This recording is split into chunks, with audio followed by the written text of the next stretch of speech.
run through what Rich Kelly has done for over the last decade. It's been pretty eventful. And one of the first things we can talk about is that we saw recently you posted on social media about you're in a chess club at school. Now, you're talking to a guy that used to play for Rotherham, by the way, at chess. Oh, wow. So now that is a long time ago at school, by the way. Was chess a good base for poker? Is that what you deep thinking?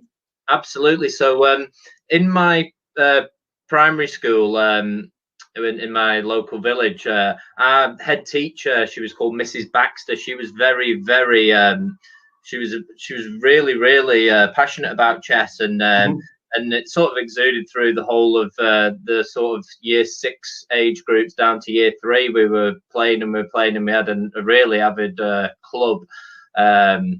And yeah, it just went from there really. Me and my younger sister, we ended up being 2 of the better players, and we ended up representing Lancashire, nice. And we'd even go down to England matches at the Albert Hall, where they play the darts. Now we used to play in the Royal Albert Hall, where Ali Pali, where they have the darts finals now every January. And yeah, we sort of got to the stage. I was number 4 board for the number 11 the under 11s in Lancashire, and my sister I think was the number 1 board for the under 9s in Lancashire.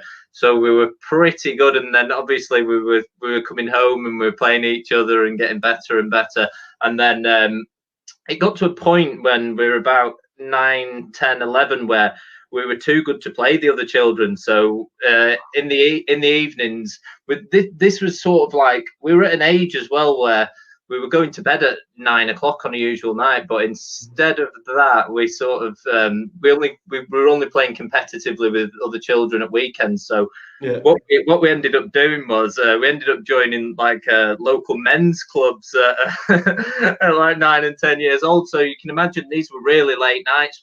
We're in these local games. We're going to places like I was from Chorley, so going to places like Leyland, Blackburn, and Burnley, and all over the place. Travelling around the northwest, and we were sat in there till 10:30, 11 o'clock at night, and we were playing against fully grown men who were drinking pints and blowing smoke across the chessboard. So it was it was sort of like the ideal preparation for poker.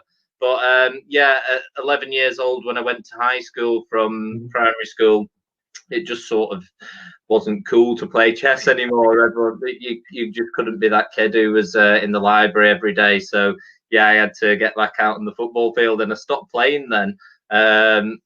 So I've met some people through poker all around the world who've gone on to be really, really good chess players. But I sort of completely left it alone from 11 years old. How good could you have been, during? I don't know. I definitely felt like I definitely felt like I had some ceiling, because there's a guy in the local village, to me, who used to really give me a good pasting, and that always brought me back down to earth, sort of thing. So I don't know,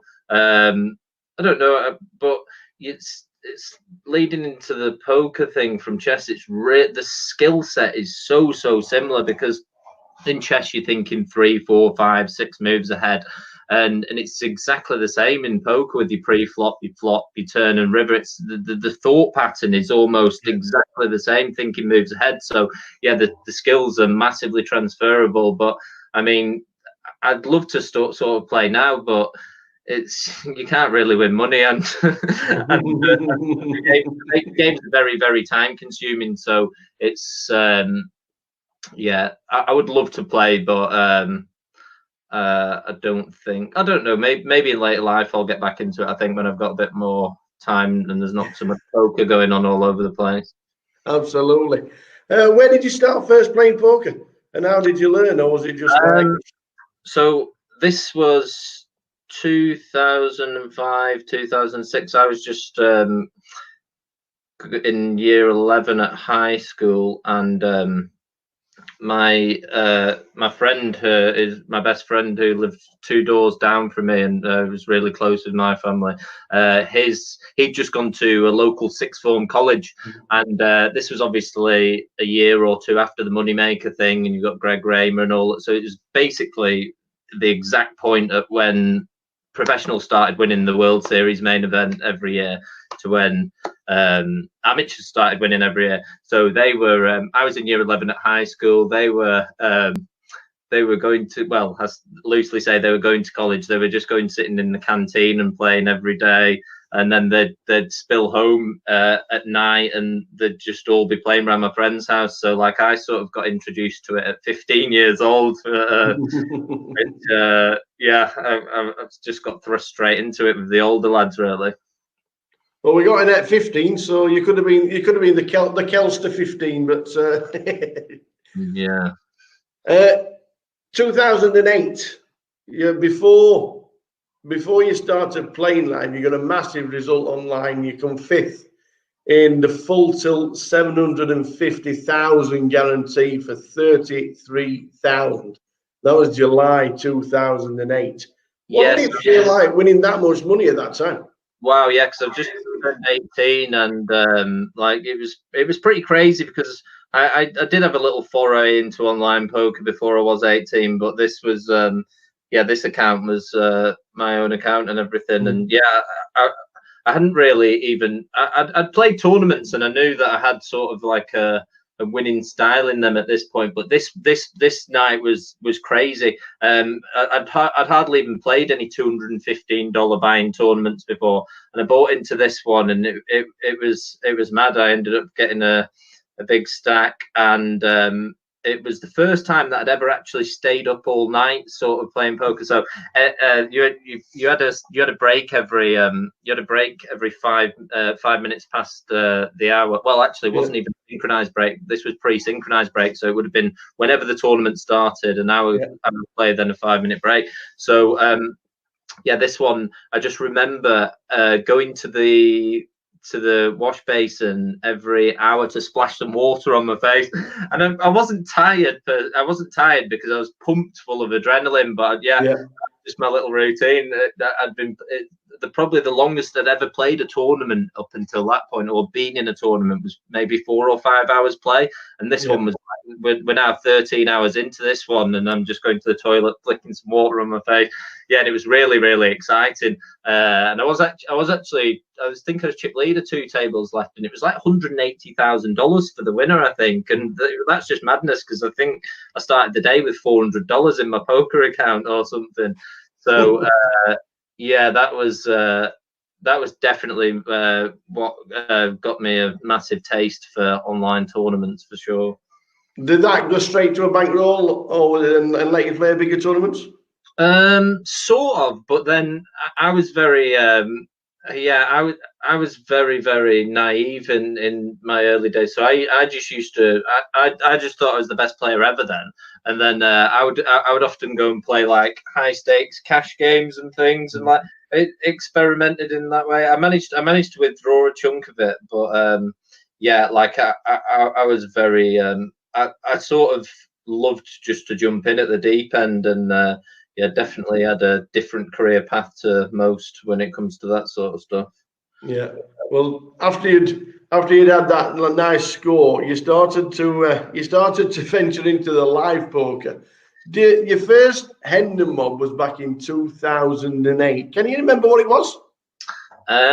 So when I just turned 18, I used to go in the closest to casino to where I lived in Chorley at the time, which was Bolton Casino, and that was actually back in the day. That used to have some amazing cash games. They'd have like a 2-2 game every evening at the Grosvenor. That was actually where the first ever GUKPT was, wasn't it, Bolton? Yeah, that's right. Yeah, the first ever one. Yeah, and like the games in there used to be crazy. Like I couldn't even dream for games in there these days. But I used to have a little go into there. Me and my friend would go down, and we saw it advertised on the internet as like a £3 rebuy tournament. Anyway, so we went down. just thinking, okay, well, we're going to go and play this tournament. It seems quite cheap. It's only £3. Anyway, we realised about 5 minutes into the tournament that £3 actually gets you one set of chips, and that lasts about 5 minutes because everybody's just going all in, every hand, rebuy, rebuy, rebuy, rebuy. So yeah, we opted for the freeze out tournaments then, and I was having a little bit of success online at the time. So like, I actually was playing a lot bigger online when I was 18 than I was in the live ones. And I did a little bit of research, and I found out there was a place, Casino 36 in Stockport, which had some games. And they were they were £50 rebuy tournaments and £100 rebound tournaments, and they had a really big cash game there. So yeah, it was weird, but I went down there, and I was trying to get in at the front door, and they were sort of saying, yeah, you've got to be 21 really for this one. Anyway, I ended up on some sort of technicality. They ended up letting me sign up at 18, so I was just forever known as the kid in there. I was like just by a mile, and I was playing every night with people like Ali Malou and everyone. So yeah, I've known those guys really, really well for over 10 years now, and that's sort of my first exposure to the poker circuit. You went to Gala at Leo's. So Gala second for 1200. Right, yeah, I remember it. It was a Gala at the Liverpool. That's right, yeah. It was like a Sunday evening, the last tournament of the Gala Poker Talk. Yeah, that's right. I remember it well. February 2009, you had another big score on Full Tilt. You must have liked Full Tilt at the time. The Sunday Brawl. It was by far third for 40,000. Yeah, the Sunday Brawl, I think that one was. That's right. Yeah, it was by far the best, in my opinion, and I think a lot of people would probably say the same. It's by far the best poker site ever. Just in terms, like, people just used to go on to rail the cash games. Like, you didn't need, a lot of people were just on there not even playing. You had all Phil Ivey and Tom Dwan sat, and Gus Hansen and Patrick Antonius sat with all the big money in the cash games, and it was just yeah, for me, like it was the greatest poker site ever, and I just really liked playing that on there. Yeah.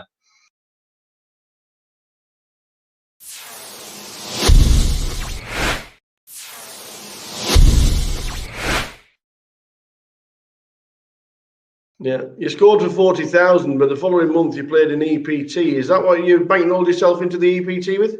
No, the EPT was a funny one actually. I was playing on PokerStars, so this the following month, yeah. So as soon as I got the 40,000 score, I withdrew a little bit from Full Tilt and put a bit on PokerStars, and I ended up qualifying through the step system. So I bought into the $82 step. And this was a sit and go, so the top two got you into the next round. And yeah, I bought into the $82 step and got into the 215 and the 630 and the 2,100. And anyway, I'm then in the 2,100 playing for an EPT Dortmund package, and I get heads up with the little Italian guy. Do you remember Dario Minieri?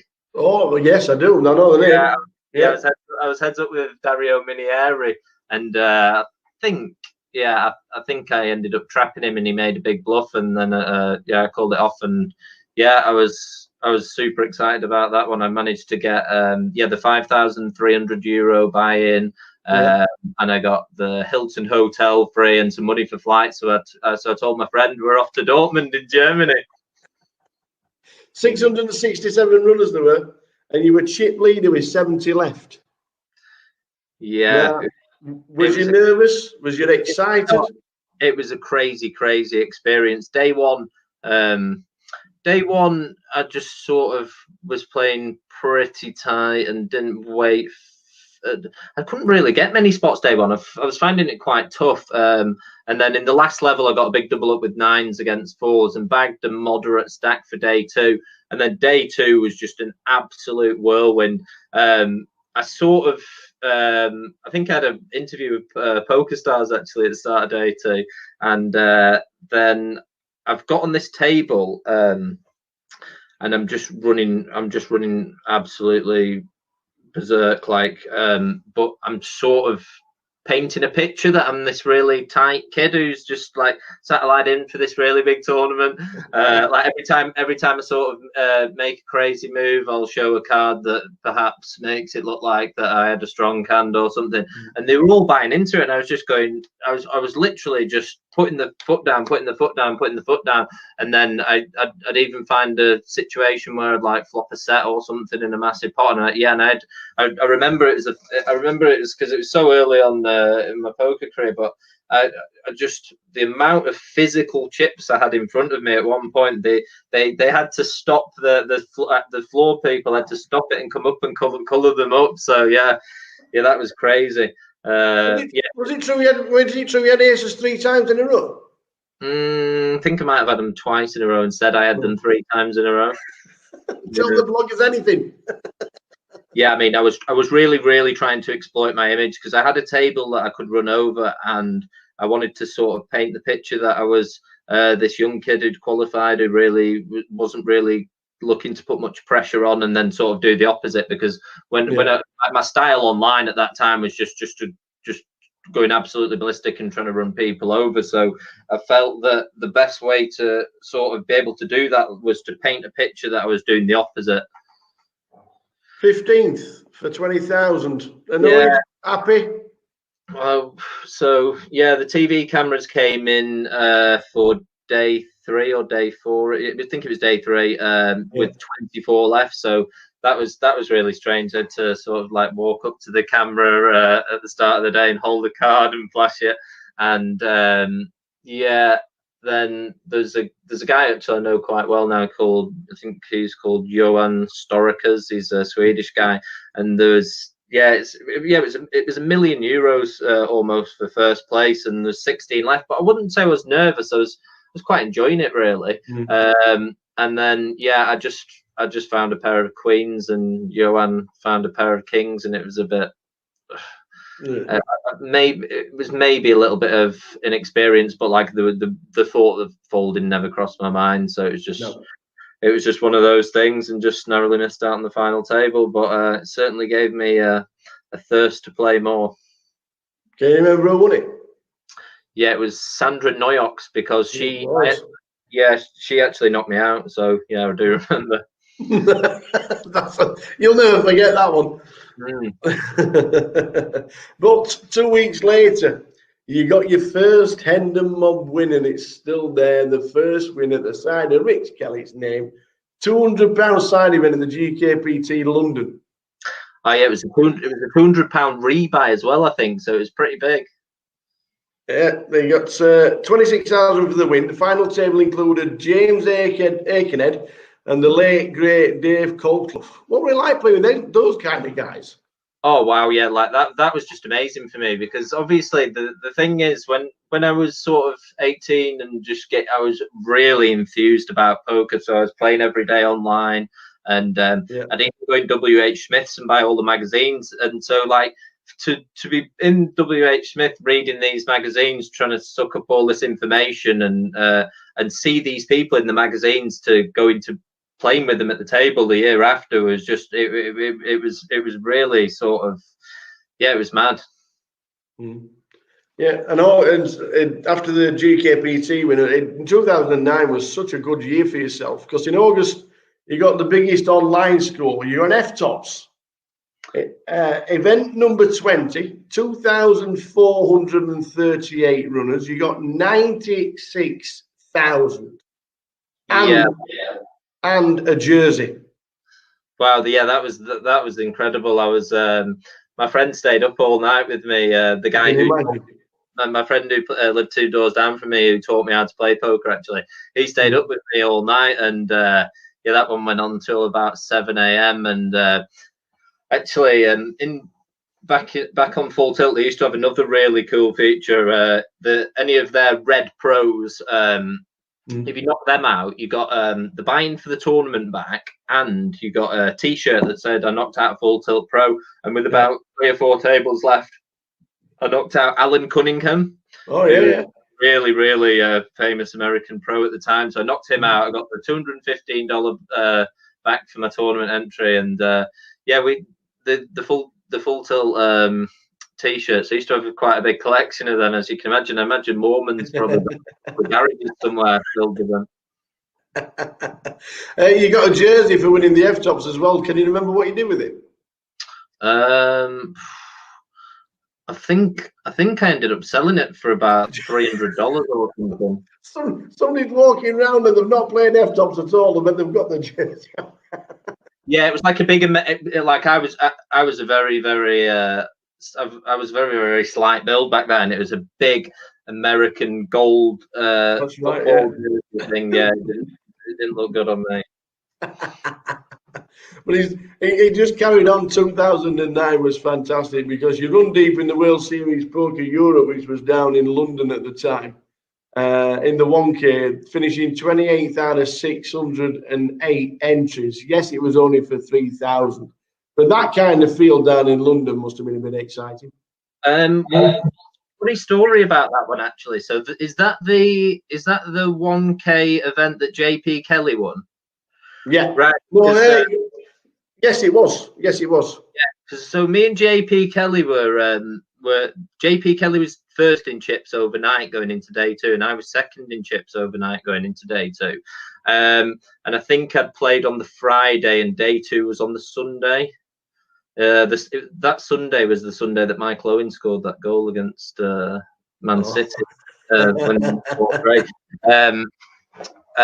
So yeah, but on the Saturday, interestingly enough, I actually had my biggest ever cash game winning session ever. I was playing in the Vic in London, and I ended up buying in for about 5,000. And then, like at the when it got to something like 6 a.m., I was playing Bambos heads up. If you know Bambos, he was an absolute legend in the Vic. I absolutely loved him. But if he was on tilt or something, he would just play crazy, and he'd always like to go to the cashier, and he'd say more chips please, and he'd get a big stack of the 5K chips. So no matter how many chips you have, he'd just come back and plonk 150K on the table. So yeah, I was up to about, I must have been up to about 65,000. So I was winning £60,000 in this cash game, and like that at the time for me was just like absolutely insane. It was like fairy tale stuff, really.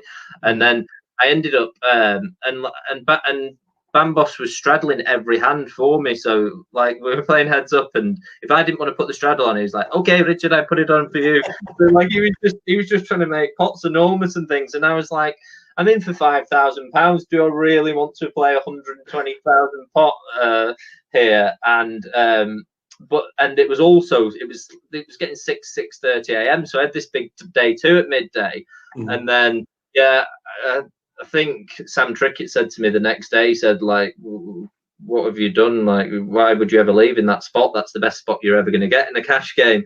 And I was just like, yeah, I had a day 2, and then I was excited for that day 2. At one point, you sat next to Chris Ferguson. Yeah, Jesus was on my left. What's that like, knowing he's won the World Series?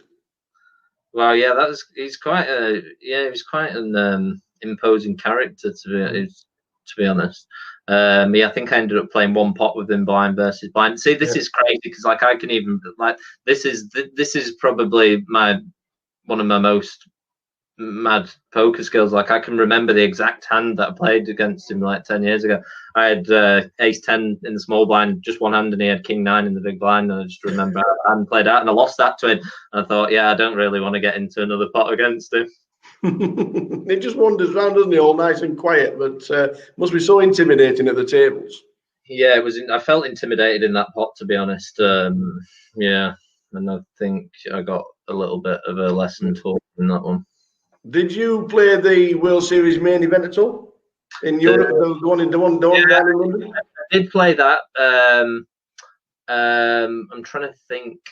But to be honest with you, that tournament back then, it was an absolute marathon, and like the structure was unbelievable, and I was just sort of one of those kids who was trying to win it on day 1, and my game was not suited to playing that, and I ended up just I ended up just frittering my chips away, if I remember rightly, in that one. I think I did. I think I got an okay. I think I got like sort of an okay start middle of the day, but I busted towards the end of day one. But yeah, I was not pacing myself very well in those sort of events at that time, for sure. I remember when I was down there doing the interviews and stuff like that. The quite a few of the Americans that came over were saying it's the best assembled field that ever played. Oh yeah, it was insane. The household names, like obviously I was 19 years old, and I was starstruck because so basically, actually, before I played the main event, I played the 2500 round of each Omaha and Holden one, and I had Helmuth on one of my tables. I had Barry Greenstein on one of my tables, and I was sat next to Doyle Brunson on one of my tables. So I was just like, wow. And then when I got in the main event, I had a couple of good players on my table. I had Mike the Mouth Mattis out on the feature table behind, and Negrano on the table there. So they were shouting over to each other.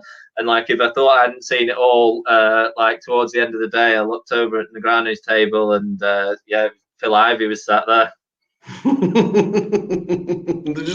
they're just fantastic fields. So every credit for trying to play in one of them events.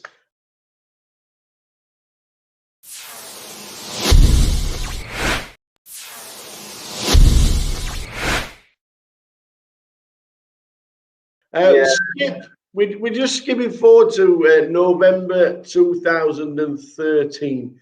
You made your first GUKPT main event final table, and you finished 6th in the grand final for just short of 26,000. Yeah. It was a long tournament. It was the one that Kev Allen went on to win for 150k. Yeah. Do you know much about it? We just played in Blackpool the week or two before, and my friend Mike, who I used to travel around with, Mike Thomas Ziggy, he'd got a result. He'd come second in the £300 side event, so he'd won a seat, because back in those days in 2013, if you won a side event anywhere in the country preceding the grand final, you would automatically get a seat into the main event. So Mike had won that, and I'd done well on the cash games in Blackpool, so we thought, right, we'll go to the grand final for the first time, I think. And we went down there, and on I think it was the Wednesday, Mike ended up winning the £250 six max. So yeah, I don't know if he got another seat into the grand final for that. Maybe you were capped at one. And I still didn't have my seat. But then on the Thursday, I played the £250 Omaha event, and I won that. Event outright. So I ended up getting the seat for the main event. And yeah, the main event was crazy. It was weird, the main event, actually, because I was on the same when I bought into the main event on that. I was on the same seat number and table number as my birthday. And I always thought it was always just a bit. I was always just a bit like superstitious about that. But actually, of 2021, we're here now for day 2. And if you were guessing at this, and you were guessing at that, and you were guessing at other, just keep adding numbers. Just keep going upwards, and just carry on, and just make and break and have new records set forever. If we never hit these numbers again, I don't care, because these numbers this week have been absolutely insane, and we've been part of the biggest GUKPT in history. We are part of just breaking every boundary absolutely possible. It has just been insane that everybody has turned up week on week, month on month, and now the grand final has just hit a brand new high, and we'll show you very soon what the prize pool will be, and we'll also give you how many numbers have bought in for today. But right there, are the chip counts, the top 20 chip counts of the day. Chun Hao Man on 206. I'm not being funny, but I was expecting, with the amount of runners, I was probably expecting a bigger stack to be chip leader. But condensed, nice to see Katie Swift there, nice to see Ronan Sweeney there. Drayton's done it twice before. Ali Malou is in the building. Ali Malou is right there. We've got Mauricio Pace. We've got Craig Grant all the way down there. They're the top chip counts. David G's got a stack. There's a lot of shorties, we know. There was buy-ins. I think confirmation was something like 27 for day 2. 190-ish finished last night. And we know we're starting day 2 with 218. 218. 218. Just incredible. And we know we hit the million yesterday, and there was an announcement that we hit the million. We're very close, and I think it went over the 1.1 million prize pool, which was absolutely just insane. All the figures and facts and figures will be coming out in the first level. We're getting close to starting day 2. Like I said, they're even using the club room down the bottom. They've got every table, they've got every member of staff. We were even going to try and get Steve dealing, Steve Cleary, but they needed somebody still to run the cash games because there's 2 of them running as well. Jay is just fueling up. He'll be with us in 1 minute. He's fueling up for the day because this could be one of the greatest days. Here he is. Here he is. Have you brought the tea, son? Yep. It's there. Already there. Good job I faced me own. Yeah, that's alright. I didn't. Good job I faced me own. We're going to have Lofty, Steve, Yanis, Jeremy, Willie Tan, David and James sorting us out for the first session. Is that Dave Doherty in the green hat? It is indeed. So we are just about to start. The full prize pool will be with us very soon. Honestly, every credit to the floor staff, every credit to the dealers, every credit to all the players that have turned out. This has been by far the biggest and best event. Oh, we're frozen. The biggest and best year. This has been the most enjoyable I think we've ever had. I am privileged and proud to be part of an amazing team. And we're only just starting day 2 and I'm getting emotional. It's just been unbelievable. What's tomorrow going to be like? It really has been amazing. And honestly, we're just about to start day 2 and the live stream will run for the full 12 hours. And I hope you stick with us all the way through. If you don't, if you hop in and out, then you know we're here. You know that the team is going to be sat right here until around about 12:30. Full 12 hours of live streaming. We're just about ready for it. The cards are out. Looking forward to this. Yep. Jay, the biggest day 2 in history, the biggest GUKPT in history. What's your feelings? Just never expected the turnout we got, especially for a 2K. It's a buy-in that some people won't play, and we've still managed to reach this prize pool. I would have been happy with $750,000, so I think that would have been an achievement. We were saying that, weren't we? Achievement in itself. We were saying $750,000 might get to 800. Absolutely smashed it. It's just great to see the players supporting every leg wherever we go. Creating this prize pool. Loving the advert, the title on the Twitch as well.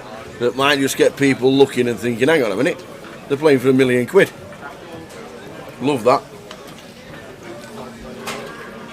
Morning, Mother. Morning, John. Morning. Good morning, Gail. How are you? Saxy and Chef Brad. Good morning as well. Willie Tan, aces, first hand of the day. Good old Willie. Good old Willie Tan. Makes it 2.8, and Yanis Ace Jack here playing his 16 bigs in the small blind. Just bought in today, I believe. Actually, must have just bagged up over 20k, 600 small, so must have bagged up 20.2. Thinking about potentially ripping this one, but we are facing under the gun open. However, at the moment we are only 6-handed. It's in. Unfortunately, he's going to get the bad news. Oh, Willie Tan says, what have you done that for? Why have you done it? Willie Tan, the arms around. He says, why on earth have you done that? I've got the boots. Yanis is facing elimination in the early stages of the game. Willie Tan has got the boots. Legend of the game, Mr. Willie Tan.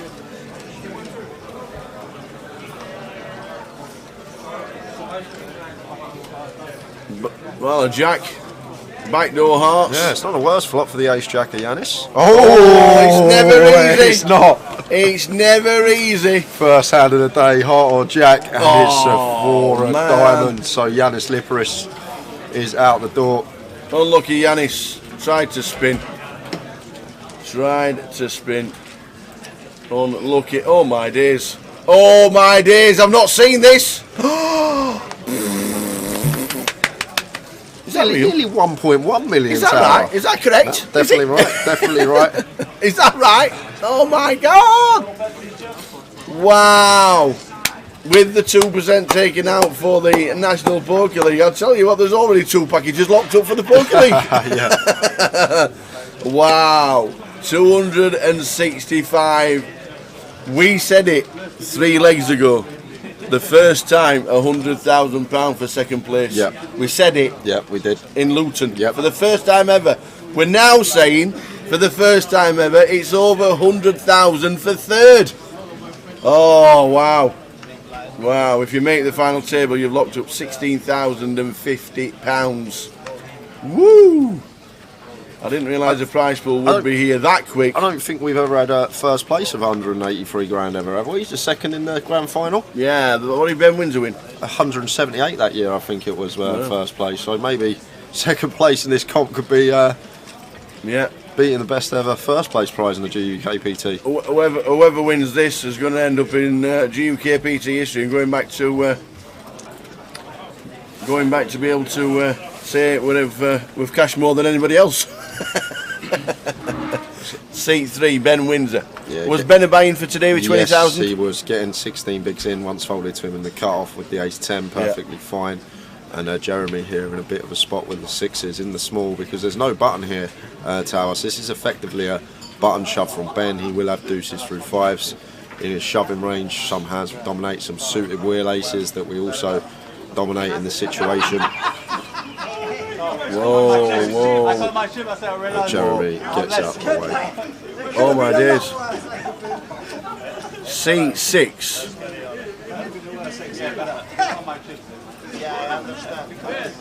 Seat 6 is sat in the wrong seat. It should be sat in seat 1. How does that even happen? Oh my dear, I think he's just turned up, hasn't he? He's literally, because when Yanis was walking out, this guy was walking in. Yep. And Lofty should be sat in seat number 1. He nearly played the 6s. Then what would happen? Oh my God, what happened? What would happen then? What would happen if Lofty sits in seat 6 by mistake, plays the 6s, knocks Ben Windsor out of the grand final where there's 265 grand up top, and Lofty then goes, well, they're not my chips. What happens then? I have no idea on what the ruling would have been, so I'm actually glad that there'd have been VAR and everything. I swear to God, I was sitting there going like, this guy's playing. I don't believe this Hollywood for a second. Luckily, it was just coming round and the dealer didn't get chance. It can't blame anybody there apart from Lofty. But at least he admitted as soon as he stood up, he says, they're not my chips. Incoming Jeremy. Here he is. But that's not Jeremy, that's Russell Brand. We're not having that. We can't have that. There's players sitting in everybody's seat today. Luckily, Lofty is now sat in the right seat and didn't call. He owned up and said, well, they're not my chips. Jeremy's got no idea what's happened. Oh, brilliant. What a start that could have been. Oh, dear. Steve opening the ace-10, raises to 2.7. And Dave not going to be going anywhere with the ace-8 suited in the big blind. Going to be defending this one, taking a flop.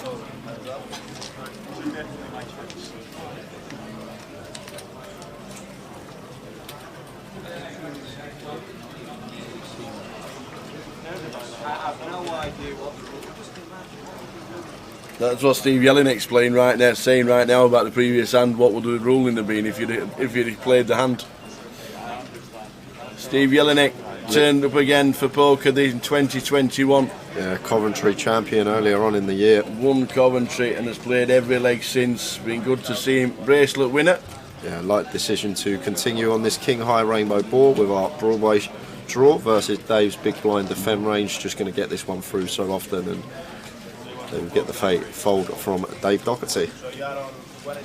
There will be a lot of eliminations in the first level. We'll get you a few names as and when it happens. We will get information brought to you. We'll try and get Jay to slow down reading them out because he's 8 eliminations in 4 seconds. You've got John, Pete, Frank, Peter, John, Chief, all eliminated. The eliminations, as we know, the first level will always be fast and furious because it's the shortest trying to double. Anybody who wants in is going to have to chance their arm in the first session, and if you're lucky to survive, you'll be able to get yourself in and play a little bit of poker. And the blind's at 612, and you did buy in today for 16 big blinds. Yeah, we had 218 back today, Brad. 218, biggest day 2 ever. Biggest comp ever. Biggest prize pool ever. Biggest prize pool ever.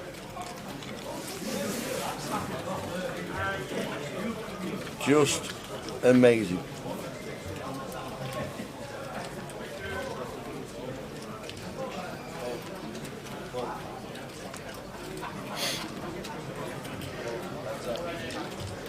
Lofty opening under the gun, raises to 2.5. Willie just happy to flat the force here on the button. King Jack 5, 2 hearts. Going to expect Lofty to fire this flop a lot of the time. Well, he has come in with a check. We're still going to be checking our fours here as Willie. I think a lot of the time, like if Lofty's got like a 9-8 suit, 9-8 of diamonds or something like that, he's probably going to continue this board. So once he checks a lot of the time, I think he's going to be check calling. Like he'll have some Queen Jack, some Jack 10, Ace Jack, Queens and 10s in here. Right. Expect him to fire with his King X, maybe Ace Queen and Ace 10. Prefer to check call these hands. He is just going to get out of the way. So fair play to Willie. Fours must have been the best of it.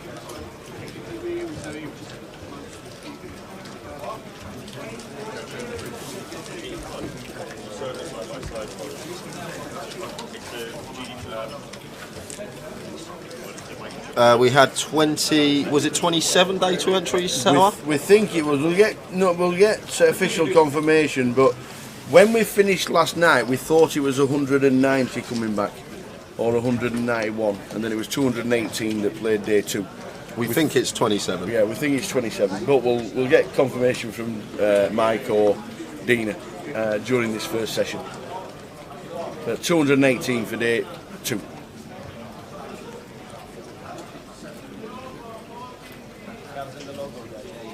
If it's 25 coming back for day 3, Chef, I'll make you the cakes.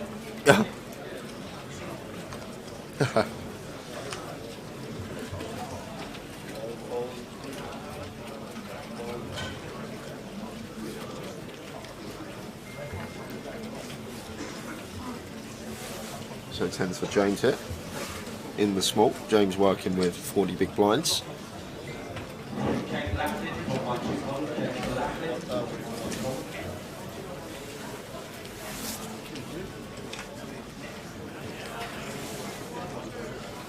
Raises to 4.2, so nice and big, like it. 3.5x, perfect sizing, blind on blind out the small.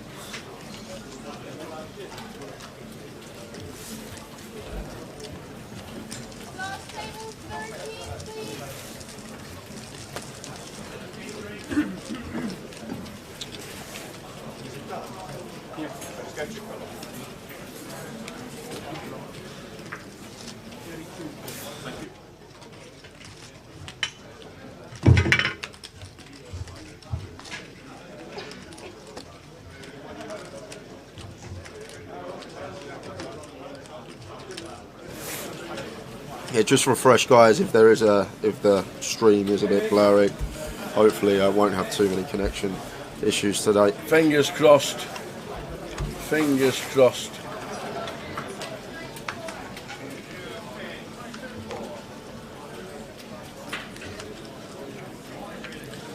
So Dan Sampson coming to the table, that looks like. And that going to see Jeremy open, raises to 2.5.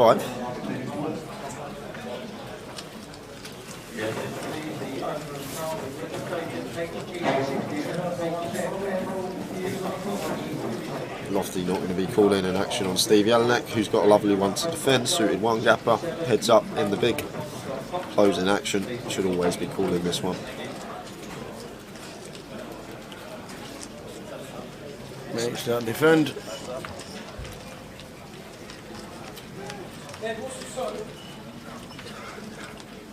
Flop a king deuce free. So this is a board that Jeremy is going to have plenty of continues on. King high rainbow versus big blind defend range. Doesn't have to go big, whatever he's holding. Round third pot's perfectly fine. And he has opted for third, 2.2k. And Steve not going to be going anywhere here with gut shot backdoor heart, so going to make the call.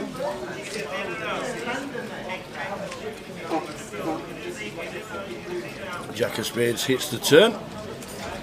So if we are faced with double barrel here, as Steve, we're certainly going to be getting out the way with our 6-4, not going to be calling out of position with just a bare gut shot 6 high. This is a board that maybe Jeremy is going to have some double barrels on, but obviously check this one behind. Could have potentially caught a jack here on the turn, a showdown.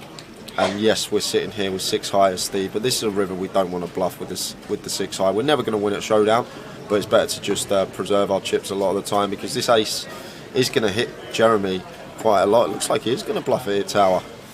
Probably a spot where I just check give up, because this ace-x is just far better for Jeremy here than it is for us in this particular situation, and fires for 3.5k. If it gets through, fair play, but definitely a spot where I'd just be check giving up, simply because in terms of range this ace is going to be far better for Jeremy here than it is for us. I guess we do target 7s through 10s. We do fold out those hands. Like Queen Jack that might have checked back for showdown would be in a tough spot. Jeremy counting out the call. It's just never a good card to. Well, he's raised in fact, and gets that one through. But I would have preferred to see the check from Steve, but I'm guessing he thought I'm never winning with 6 high. I'm going to take a stab at it, which is fair enough, but got to be thinking about hands that our opponent can have and what we are trying to fold out. Afternoon, Lawrence, watching on Facebook. Morning all, another great day of live poker with loads to play for. Good luck, one and all. Good to have you on board on Facebook. Everything seems to be working fine, and we're just touching them fingers, keeping them fingers crossed, and for another great day. Plenty coming up over the weekend, and plenty coming up after we leave GUKPT. London will show you plenty of information on what is going on around the country as we stop the live streams for 2021 and start thinking about 2022.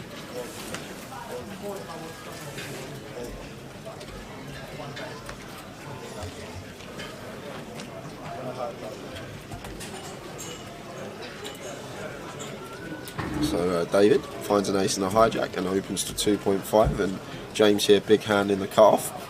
Against this particular opponent, Tower might be free betting more often than flatting.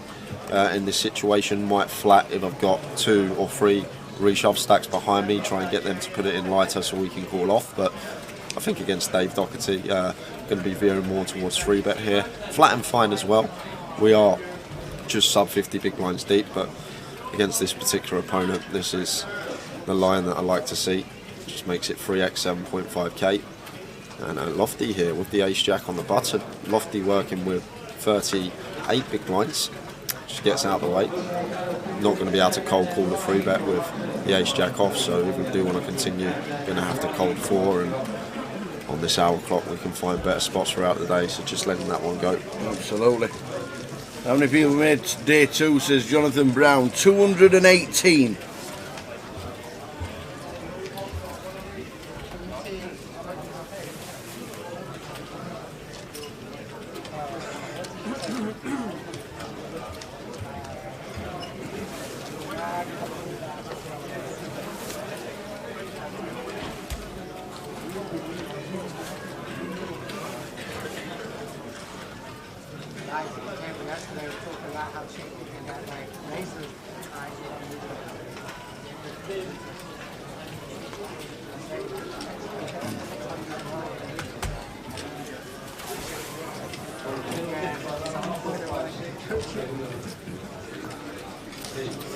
So Willie, going to open the Queen Jack +1.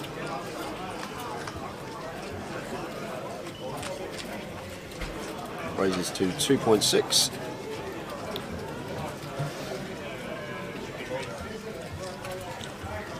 And Steve probably going to come in for a call on the button here with his deuces. Maybe if Dan and Ben are both fairly short, maybe more inclined to fold, but I think Steve will just make the call here with the deuces as Steve versus Willie. Obviously got to be aware about Ben's stack size, and it looks like Dan Sampson's fairly short as well in the big blind.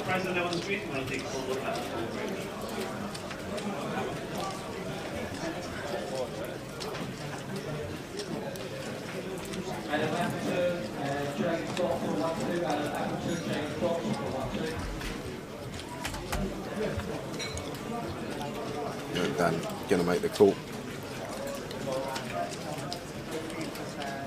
Yes, Ashley, Jamie Nixon has made day 2. He has indeed.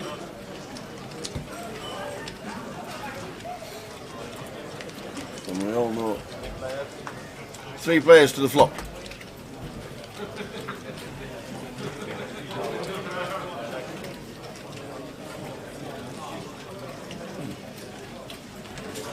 There's definitely a flop there.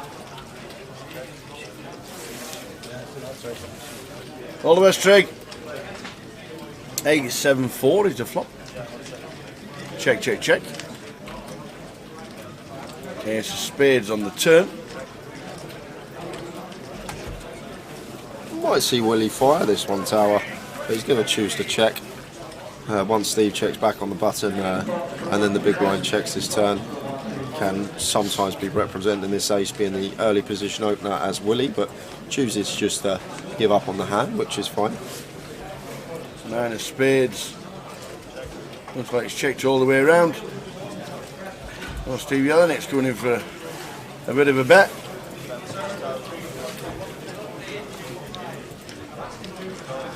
And then Dan.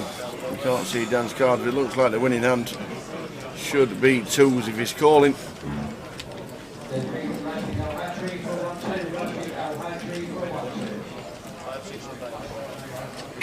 5-6 of diamonds, river in the straight.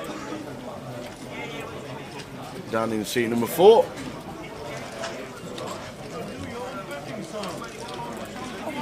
Afternoon, Harvey.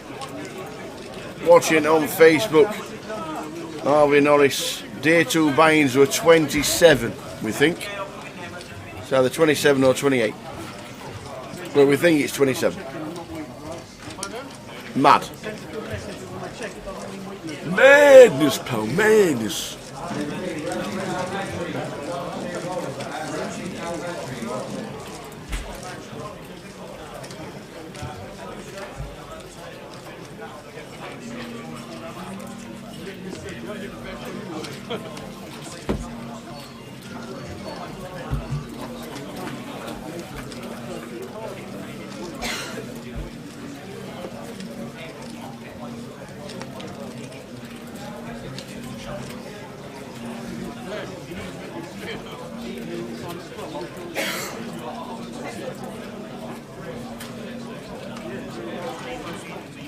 Did TJ Albert and Gary Miller play day 2?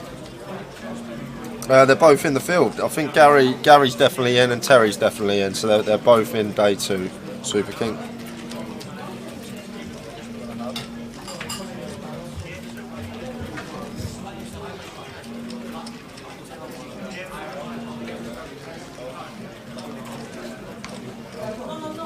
Did you celebrate the million by drinking the Moe?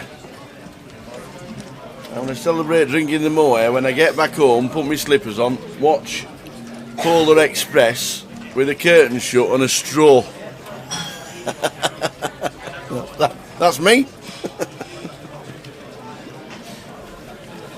So Ben finds a spot to get his last 16 bigs in, and it's gonna get that one through over the open. So up to 28k, about 40% stack increase there for Ben just from getting that one through.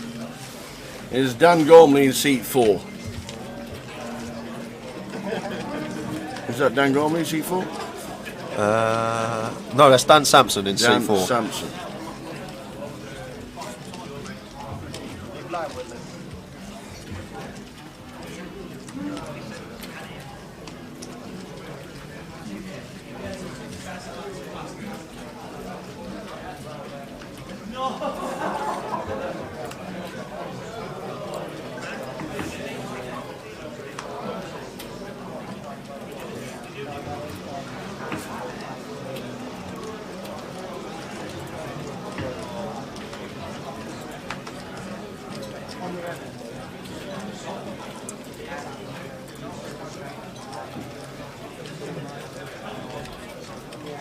So FTOPS is down on the button.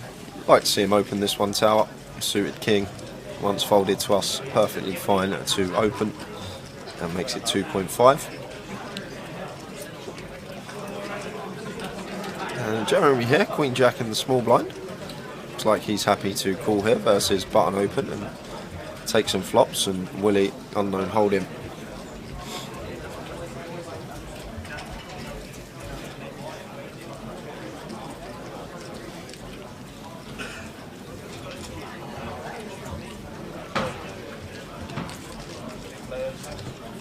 Three players say flop. Unfortunately, we can't see Willie's cards. No player coming in, which means we'll have balanced the table somewhere. Or the table will have been shut down. Dean Hutchinson comes to the table.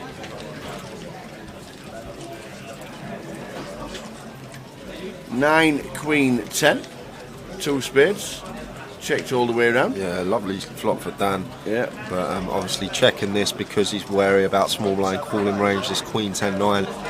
Going to be plenty of like 10-9s, Queen 10s, Queen Jacks, 9 Jacks suited, 10 Jack, all in the small blind calling range. So happy to just take a free one. And we've got some disguised strong hands. The times that we do actually make our flush as Dan, and we can quite easily just call a turn bet.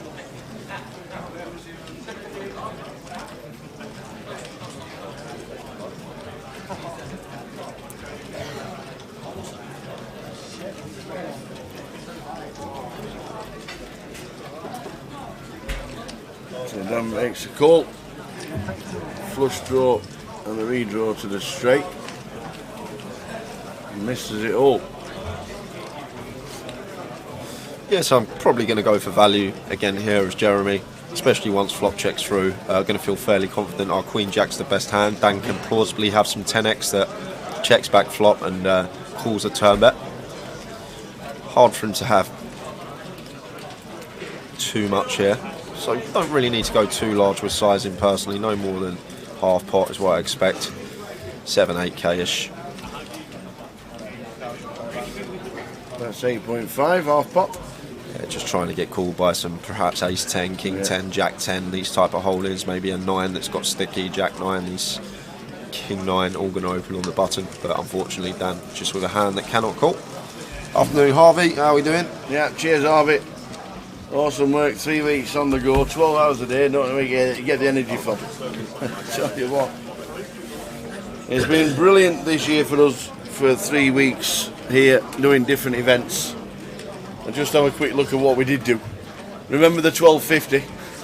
We did the 1250, and then in the middle of the week we did the cash game and the playoff and the midi.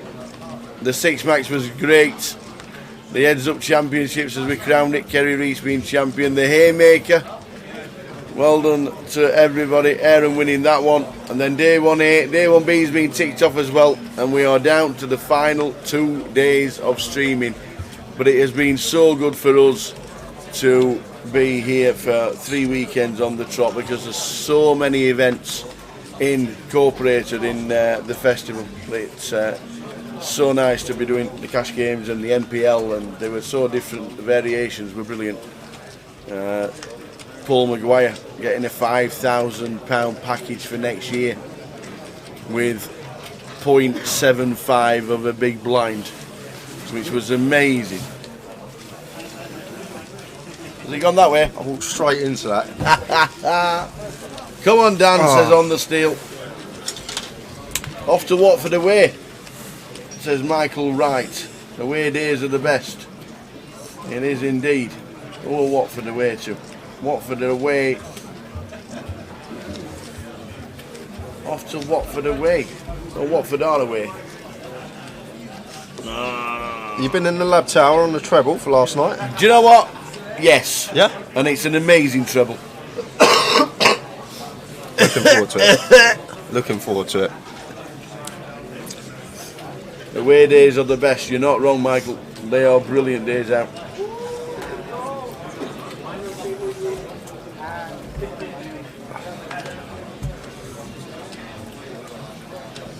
Well, Man City, Michael Wright off to Watford.